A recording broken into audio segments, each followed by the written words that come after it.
The wise woman builds her house, but with her own hands, the foolish one tears hers down.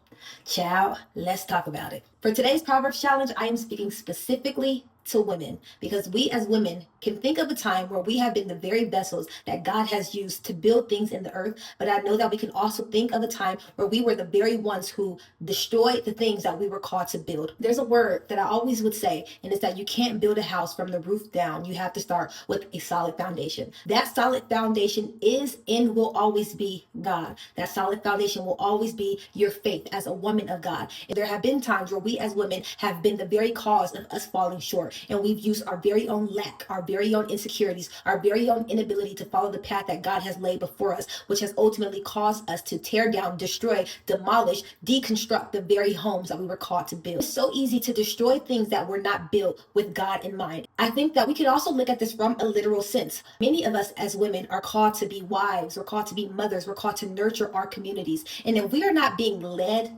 with a heart and mindset that is that of Christ, we will be the very ones that will destroy what God is causing us to erect in the earth. Seek God about how you can truly be the woman who He's called you to be. Because so many times we can allow for our own flesh to get in the way of our assignments here, and we can be the very vessels that is used to destroy what God has actually created us to build.